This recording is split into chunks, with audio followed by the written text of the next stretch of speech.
helicopter pilot with 15 years of search and rescue experience filmed something 3 weeks ago in the mountains of northern Oregon that he still cannot explain. He was flying a routine missing person search over the Cascade Range when his onboard camera captured a 9-foot-tall Dogman walking upright through the forest, carrying a limp human body over its shoulder. The footage is shaky and raw, but what it shows has left him unable to sleep, and the 2 hunters who were with him barely able to talk about it without their hands shaking. The whole thing started on a Tuesday morning when a 28-year-old hiker failed to return from what was supposed to be a simple overnight trip through the Cascades. His girlfriend had dropped him off at the trailhead on Sunday afternoon, and he was supposed to call her by Monday evening. When Tuesday came and went with no word, she contacted the local sheriff's office.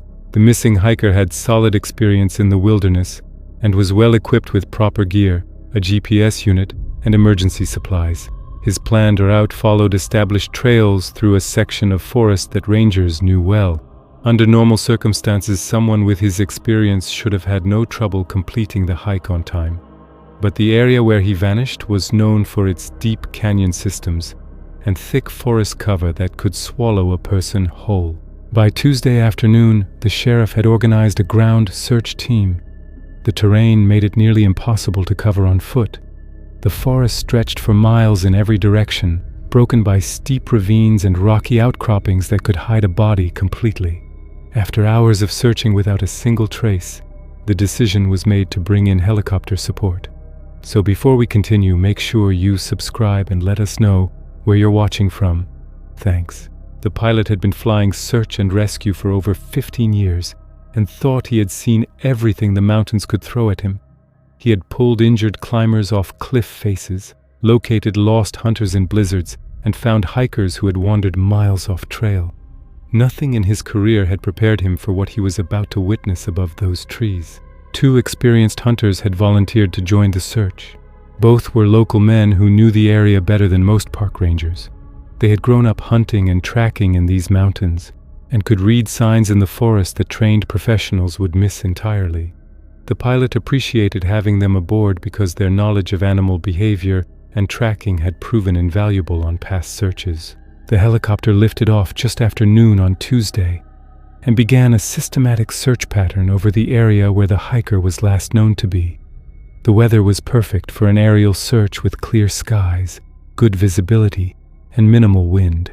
From 1,000 feet up, the pilot could see for miles across the forest canopy, scanning for any sign of human activity or disturbance in the patterns below. For the first hour, they covered the established trail route and the immediate surrounding area. The pilot flew careful grids to make sure they did not miss any section of forest where someone might be stranded. The hunters scanned the ground with binoculars, looking for the bright colors of modern hiking gear that would stand out against the natural greens and browns of the forest floor. The Cascade Range in this section was old-growth forest, the kind of timber that had never been logged. Some of the trees were hundreds of years old with trunks wide enough to hide a car behind. The canopy was so thick in places that the ground below was completely invisible from the air, just an unbroken carpet of green stretching in every direction. This was the kind of wilderness that swallowed sound and distance alike. The pilot had searched this region before and knew how deceptive the terrain could be. Ravines that looked like shallow dips from the air could be 60-foot drops in reality. Clearings that appeared open and flat might be choked with deadfall and underbrush once you were on the ground. The forest played tricks on distance and scale in ways that made aerial searches both essential and deeply frustrating. They found the hiker's campsite relatively quickly. It was set up in a small clearing beside a stream, exactly where his itinerary said it should be. From the air, everything looked normal. The tent was properly set up, gear arranged in orderly fashion, and there were no obvious signs of distress. But the hiker himself was nowhere to be seen. The pilot circled the campsite several times while the hunters studied the scene. There was no indication of which direction the hiker might have gone after breaking camp. The dense canopy made it impossible to see trails or footprints from the helicopter. The surrounding forest looked completely undisturbed from above. What bothered one of the hunters was what he did not see. There was no sign that the hiker had packed up to leave. The tent was still standing, The gear was still arranged around the campsite. Normally, when a hiker breaks camp in the morning, you can see signs of that activity from the air. Stuff gets moved around, the tent comes down. There is a clear pattern of departure. This campsite looked like someone had walked away from it in the middle of the night and never come back. They expanded their search in widening circles, focusing on areas where someone might have wandered off the main trail. The hunters directed the pilot toward water sources and natural landmarks. They checked ravines where someone could have fallen, clearings where an injured person might try to signal, and ridge lines that offered good visibility. Nothing turned up for the next 2 hours. The forest held its secrets the way it always did. Then one of the hunters spotted something moving below. At first glance, it looked like a large animal walking through the trees. Bears were common in this area, and seeing one would not have been unusual. But something about the way this thing moved caught the hunter's eye, and he asked the pilot to circle back for another look. As they came around for a second pass and dropped lower, all 3 men in the helicopter saw something that made no sense. The thing moving through the forest was not a bear. It was walking upright on 2 powerful legs with a stride that covered ground fast. Even from several hundred feet up, they could see it was massive, easily 8 or 9 feet tall, with a thick muscular frame covered in dark grayish-brown fur. But what stopped their blood cold was the shape of its head. Through binoculars, the hunters could see a distinctly canine skull with pointed ears, an elongated snout, and a jaw that jutted forward in a way that was unmistakably wolf-like. This was not a bear. This was not a man in a suit.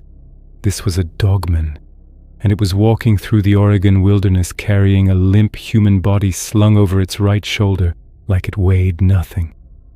The pilot's hands locked on the controls, and he nearly lost altitude. In all his years flying these mountains, he had seen bears, cougars, elk herds, and once a wolf pack running through a meadow. He had never seen anything like the dogman below him. The way it moved was wrong on a level that his brain could not process. It had the upright posture of a man, but the proportions and the gait of something that belonged on 4 legs and had learned to use 2. The figure draped over the dogman's shoulder was motionless. It wore what looked like hiking clothes with a backpack still attached.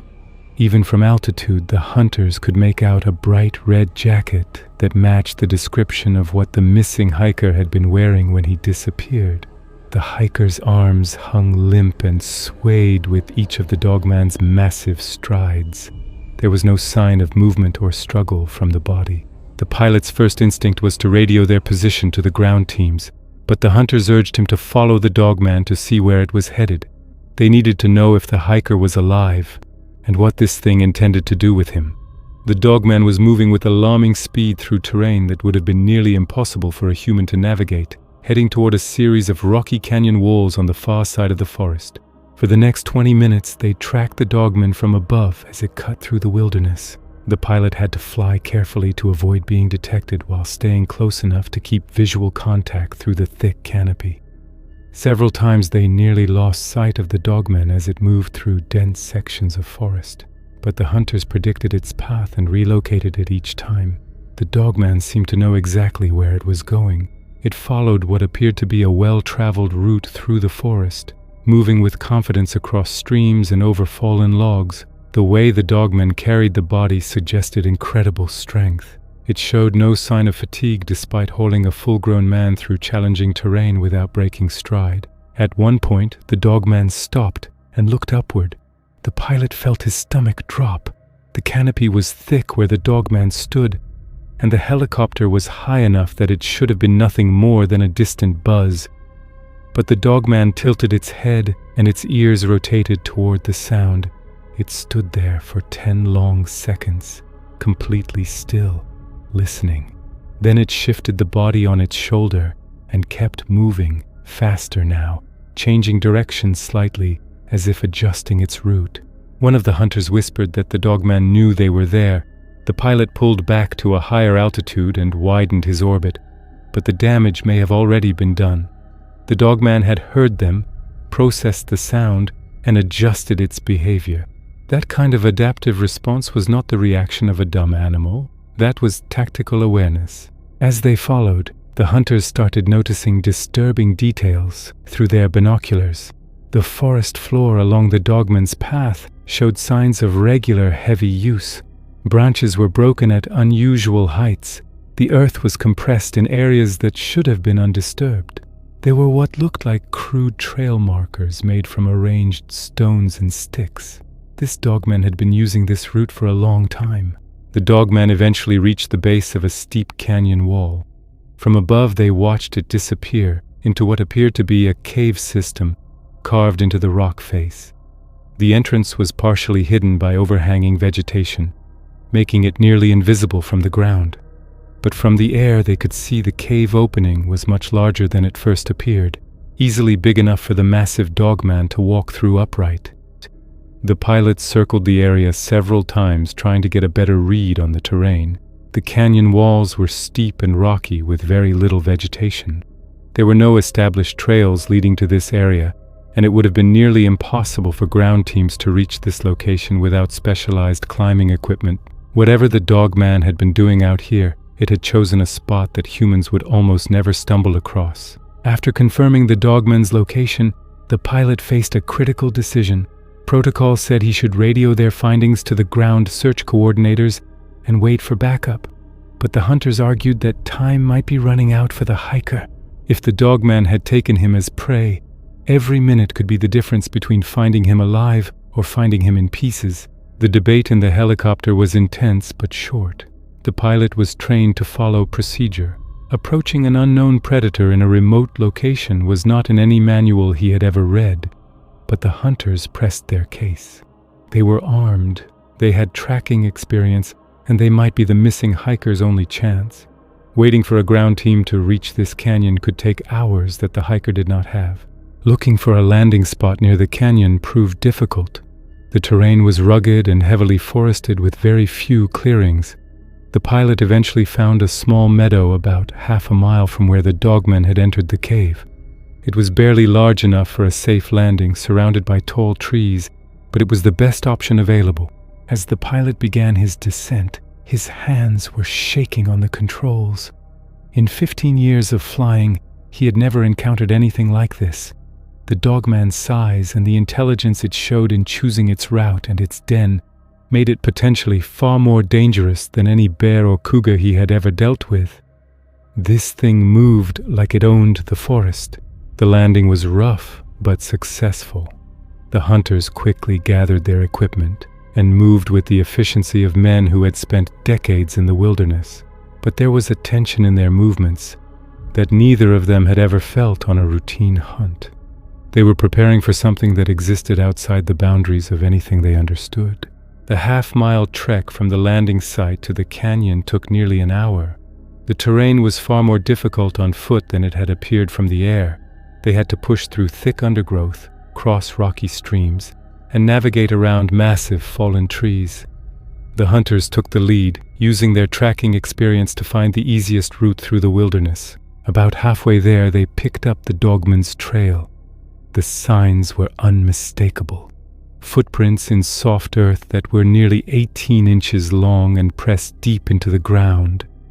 The prints showed a shape that was almost human, but with distinct claw marks at the tips of each toe. The depth of the impression suggested weight far beyond any known animal in the region. Following the Dogman's trail revealed more evidence of its presence. Branches were broken at heights of 8 to 10 feet, far above where any normal animal would cause damage. The breaks looked deliberate, as if the Dogman had been clearing a path or marking territory. Deep claw marks scarred the trunks of several trees, some fresh and oozing sap, others old and weathered. The smell hit them next. A thick, musky odor hung in the air around the Dogman's trail, unlike anything either hunter had encountered in decades of tracking wildlife. It was heavy and organic, with an almost rancid quality that burned the back of the throat. The intensity of it suggested the Dogman used scent to mark its territory, and they were walking straight through the heart of it. As they closed in on the canyon wall, they started finding more elaborate signs. Crude structures made from arranged branches and stones appeared along the trail, too organized to be natural, but too rough to be human construction. Some looked like markers, others might have served as boundaries.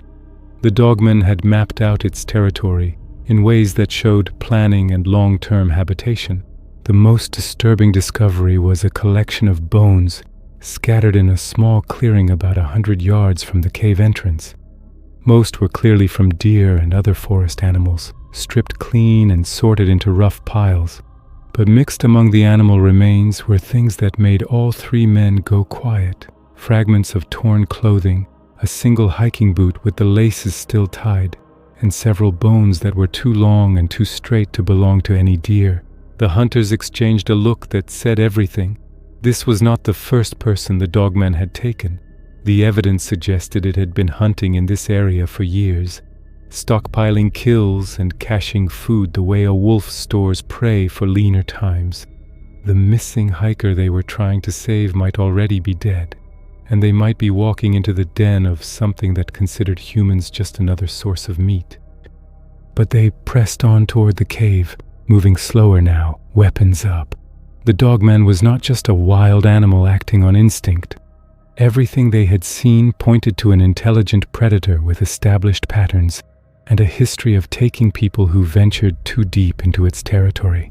The cave entrance was larger than it had appeared from the helicopter. The opening stood nearly 10 feet high and 15 feet wide, partially concealed by hanging vegetation and strategically placed rocks. Fresh drag marks in the dirt led directly inside alongside the Dogman's massive footprints. The tracks were so recent that some of the disturbed earth was still settling. The smell from inside the cave was overwhelming.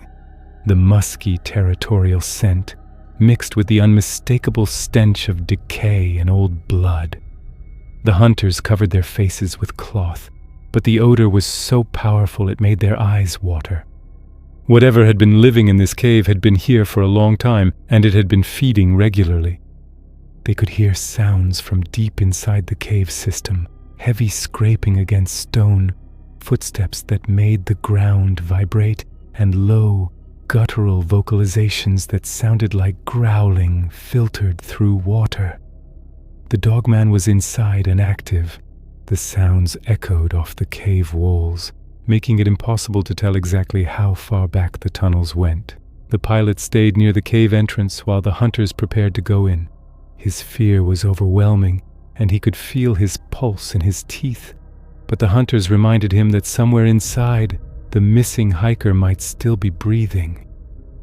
Every minute they spent debating was a minute that man might not have. One of the hunters volunteered to scout ahead. He moved carefully into the cave, using a small flashlight to see the path. The tunnel sloped downward and curved to the right, disappearing into a darkness that seemed to swallow the beam.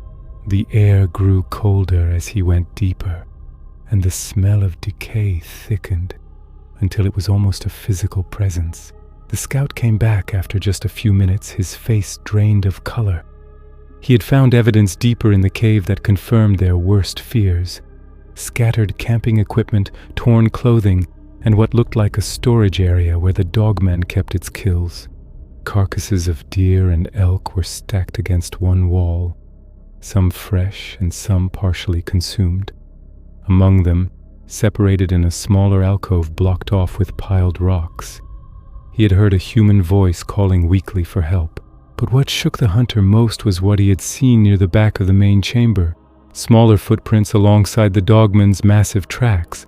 At least 2 sets, maybe 3. This was not a single Dogman. It was a den. The large one they had followed was bringing food back for others. And the hiker had been stored alive the way a predator caches prey when its pack has not yet finished the last kill. The sounds of the Dogman's movement were getting closer to the cave entrance. It had detected something wrong and was investigating. They could hear its heavy breathing and a low, rumbling growl that rose and fell like a warning siren.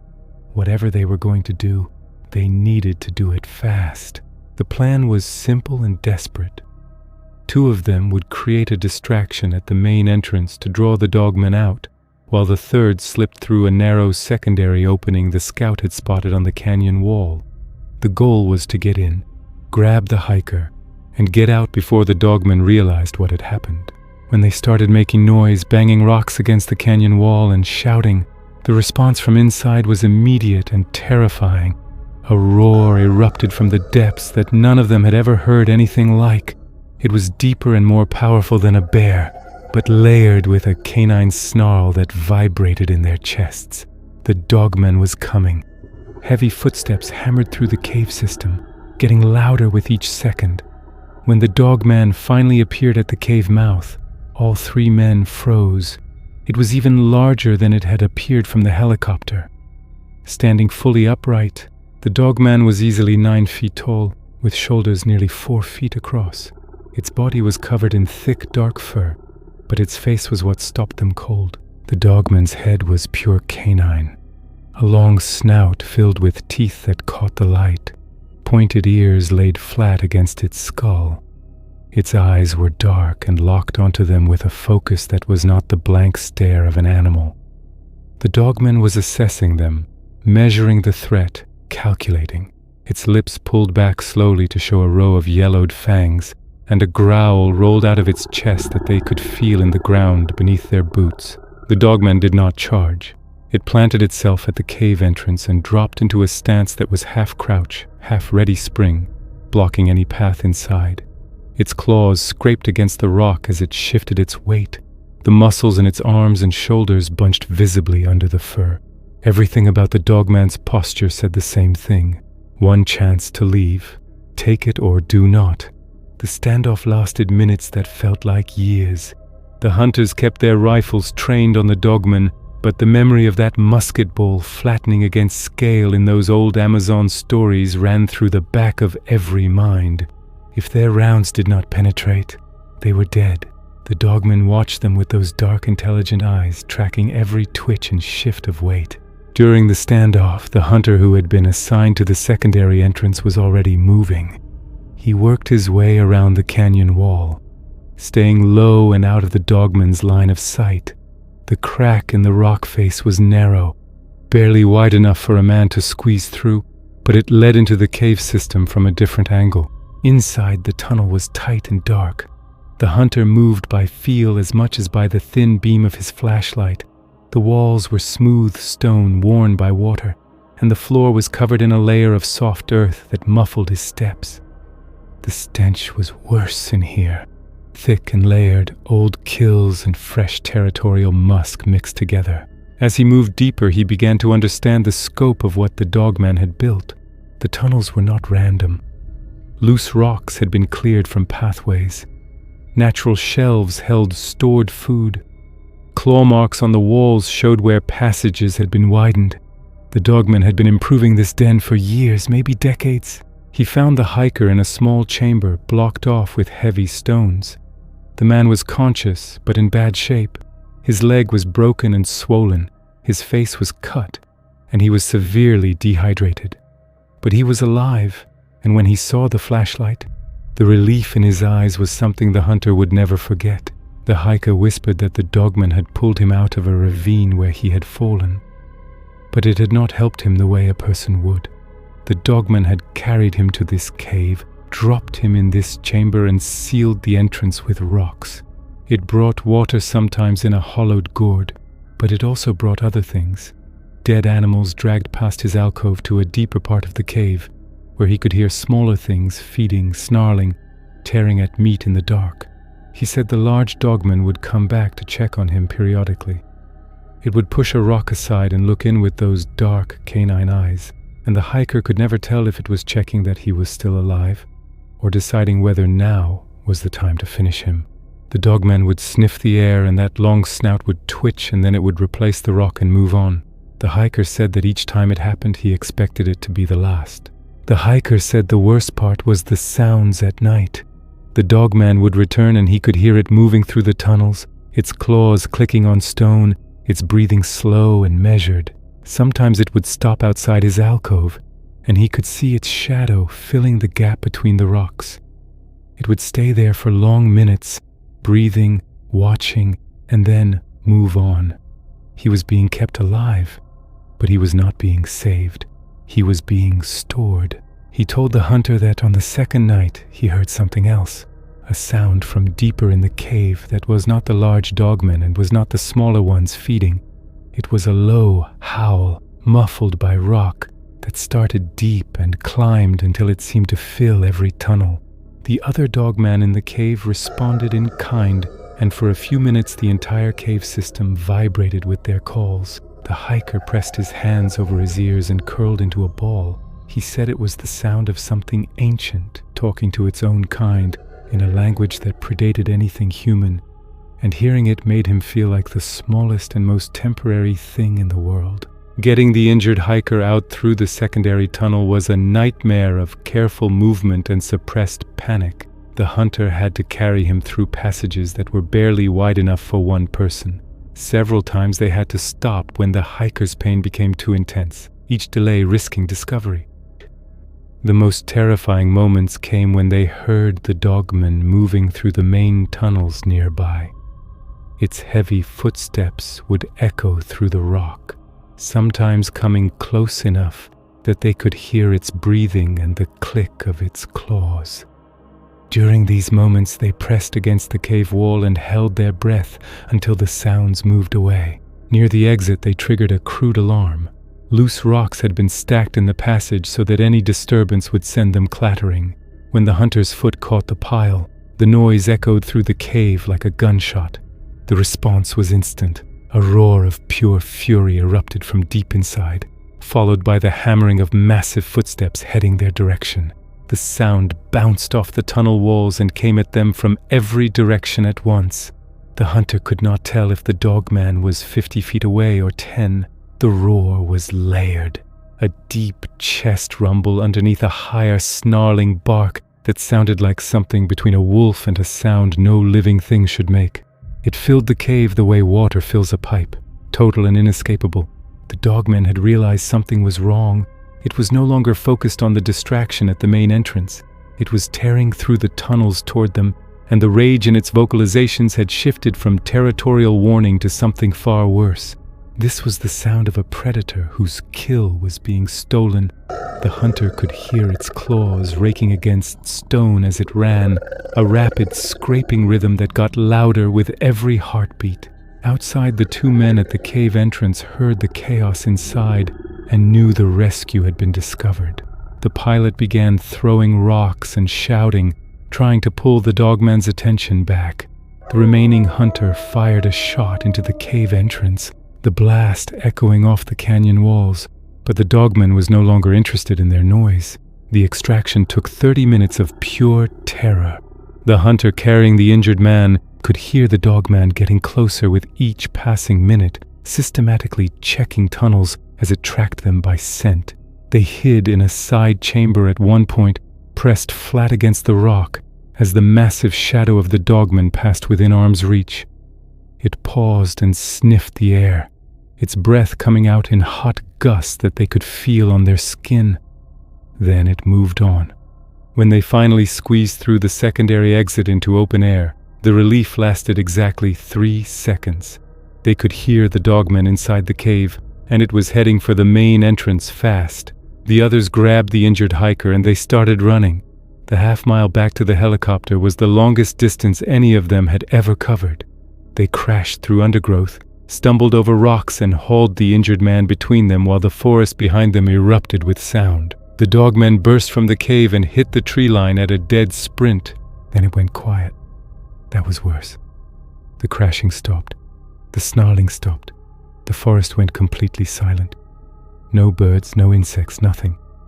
They kept running, but the dogman had gone from loud pursuit to total silence, and every hunter knows that a predator goes quiet when it shifts from chasing to stalking. They could feel it out there, moving parallel to them through the trees. Occasionally a branch would snap to their left, then nothing, then a soft thud to the right. The dogman was not behind them anymore. It was around them, moving in ways they could not track, using the terrain and the trees the way a wolf uses the landscape to cut off escape routes. One of the hunters later said that the silence was the single most frightening experience of his life. He had been charged by a grizzly once, and had been less afraid than he was during those 10 minutes of running through the forest with something invisible pacing them in the trees. Every instinct in his body was screaming that they were being flanked, that the Dogman was circling ahead of them, and that when they rounded the next bend, they would find it waiting. The pilot was running on pure adrenaline. His lungs burned and his legs felt like concrete, but the sound of silence in that forest pushed him harder than any physical training ever had. He kept his eyes forward and tried not to look into the tree line because every shadow looked like a shape and every shape looked like it was moving. The injured hiker between them was barely conscious, his head lolling with each step, and the dead weight of him made every yard feel like 10. The pilot spotted the meadow through a gap in the canopy and shouted. They broke into a final desperate sprint, dragging the hiker between them. The helicopter sat in the center of the clearing, 50 yards away, the most beautiful thing any of them had ever seen. They crossed the open ground in a blur of adrenaline and terror. They were loading the hiker into the helicopter when the tree line went still. All three men looked up at the same time. Standing at the edge of the meadow, half hidden in shadow, was the Dogman. It stood at full height, chest heaving, ears forward, watching them with those dark, intelligent eyes. Its lips were drawn back, but it did not advance. It just watched. Then the pilot saw movement to the right. A second Dogman, slightly smaller, stood at the opposite edge of the clearing, and behind them, barely visible in the deeper shadows, a third. They were not chasing anymore. They were positioned at 3 points around the meadow in a pattern that was too deliberate to be accidental. The entire pursuit had been coordinated. They had been herded. The second Dogman was leaner than the first, with lighter fur around its muzzle and a posture that was coiled and tense like a spring ready to release. The third was harder to see, but its eyes caught the light between the trees, 2 points of reflected glare that tracked the men as they moved. None of the 3 Dogmen made a sound. They just stood in their positions like sentinels, watching with the patience of predators who had all the time in the world. The pilot understood in that moment that the Dogman pack had let them go, not out of fear and not out of mercy. The large Dogman had made a calculation. Attacking 3 armed men near a loud machine that could bring more humans was not worth the cost. One stored meal was not worth exposing the den and the young inside it to further risk. The Dogman had cut its losses. It was the most chilling realization of the pilot's life, because it meant the Dogman understood consequences, weighed options, and made strategic decisions about acceptable losses. That was not animal behavior. That was something else entirely. The pilot had never started a helicopter so fast in his life. The engines spun up and they were airborne within minutes. As they lifted off, all 3 men looked down at the meadow. The 3 Dogmen still stood at their positions, watching the helicopter rise. They did not retreat. They did not flinch at the noise. They just watched with a patience that said they had been here long before these men arrived and would be here long after they were gone. The flight to the nearest hospital took 40 minutes.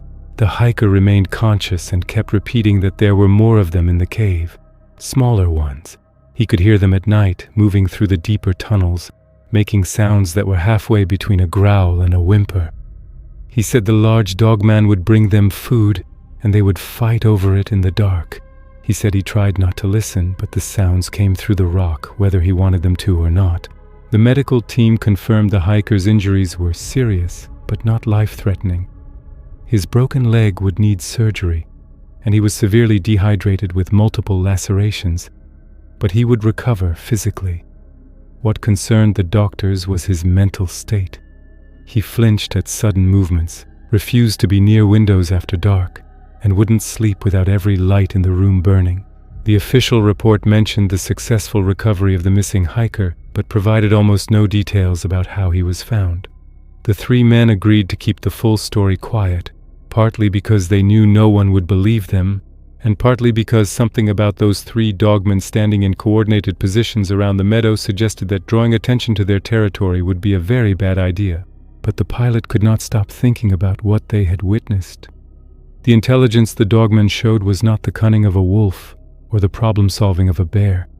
It was strategic thinking, territory management, coordinated hunting, and organized food storage. The Dogman pack operated with a level of planning that put them closer to human intelligence than any animal he had ever encountered. In the weeks following the incident, the pilot found himself returning to the area during routine flights. He never saw the Dogman again, but he noticed that the cave entrance had been sealed with rocks and debris, as if the pack had abandoned the den after being discovered. The trail markers were gone. The territorial scratches on the trees had been clawed over until they were unrecognizable. The Dogman had not just left, they had erased every sign they had ever been there. The two hunters returned to the area on foot several times but found nothing. The bone pile had been scattered. The crude structures along the trail had been dismantled. The forest looked untouched, as if nothing had ever lived there. But both men said the same thing. The feeling of being watched never went away. Even when they saw nothing and heard nothing, the hair on their necks stood up from the moment they entered that section of forest until the moment they left. The hiker recovered from his physical injuries within months, but something had changed in him that went beyond normal trauma. His girlfriend called the pilot 8 weeks after the rescue, scared out of her mind. She said he had started waking at odd hours and standing at the windows, staring into the darkness of the tree line behind their house. He would stand there for an hour, sometimes 2, completely still, not responding when she spoke to him. She said he had stopped eating cooked food, not gradually, not as a diet choice. He just stopped one day and started eating everything raw, meat, fish, vegetables. He would sit at the kitchen table and tear into a raw steak with his hands, and when she asked him about it, he would look at her with an expression she did not recognize, like he was seeing her from very far away. She said there were other things too. He had started sleeping on the floor instead of the bed. He would leave the house at dusk and walk to the edge of the property where the yard met the tree line and just stand there, facing the darkness for an hour or more. Once she watched him from the window and swore she saw him tilt his head the way a dog does when it hears a high-pitched sound, and he held that position for a full minute before walking back inside without a word. Then one night, he disappeared. She woke at 3 in the morning, and his side of the bed was empty. The front door was open. She found him 2 days later walking barefoot along a Forest Service road, heading toward the mountains where he had been taken. He was disoriented and could not explain where he had been going or why. He just said he heard something calling and he needed to go back. His feet were torn up from walking on gravel, and his eyes had a glassy, faraway look that the doctors later said was consistent with a fugue state. The pilot heard that story and felt a cold weight settle in his chest. He thought about the Dogman standing at the edge of the meadow, watching the helicopter rise with those dark, patient eyes. He thought about how the pack had let them take the hiker without a real fight. And he thought about the smaller Dogman in the deeper tunnels, the ones the hiker said he could hear moving in the dark, making sounds that were halfway between animal and something else. He started to wonder if the Dogman had not lost anything that day. If maybe the pack had let the hiker go on purpose. If 2 days in that cave, breathing that air, surrounded by those sounds and that scent, had done something to the hiker that went beyond fear. Something that was pulling him back. The forest where the incident occurred remains wild and largely unexplored. Hikers and hunters still venture into its remote areas, usually without incident. But search and rescue teams in the region have noticed a pattern over the past decade that no one talks about publicly. Missing persons cases in that section of the Cascades have a lower recovery rate than anywhere else in the state. People go in and do not come out. And when searches are conducted, the teams find nothing. No gear, no remains, no trace. The pilot retired from search and rescue work 6 months after the incident. He told people it was the physical demands of the job. Those who knew what happened in the canyon knew the real reason. He had seen something in the Oregon wilderness that rewrote everything he understood about what lives in the deep forest. And the worst part was not the Dogman itself. The worst part was knowing that the Dogman had looked at him and decided he was not worth the trouble. Somewhere in those mountains, the pack had already moved to a new den and resumed the pattern that had kept them hidden and fed for longer than anyone could guess. The footage from the helicopter still exists. The pilot keeps it locked in a safe in his garage. He has shown it to exactly 4 people. Every single one of them told him to destroy it. He has not. He does not know why. Maybe he keeps it because without proof, even he would start to doubt what he saw. Maybe he keeps it because some part of him believes that someone eventually needs to know what is out there in the Cascades, walking upright through the trees, carrying things that should not be carried. Or maybe he keeps it because the dogman on that footage looked directly at the helicopter for half a second as it passed overhead, and in that half second, captured in a single grainy frame, the dogman's expression was not surprise and it was not fear. It was recognition, like it had seen helicopters before, like it knew exactly what they were and had already decided they did not matter. That is what keeps the pilot awake at night, not the size of the dogman, not the teeth or the claws or the coordinated hunting. It is the look on that canine face that said, "This is my forest, and you are only here because I allow it." The dogman had been watching them the entire time. It had been watching search and rescue flights for years, learning the patterns, understanding the schedules, knowing exactly when and where humans would look and when they would stop looking. And somewhere out in those mountains right now, in a new den that no helicopter will ever spot and no hiker will ever stumble across, the dogman pack is still there, still hunting, still watching, still deciding who matters enough to take and who gets to walk back out. For more interesting stories like this one, consider subscribing.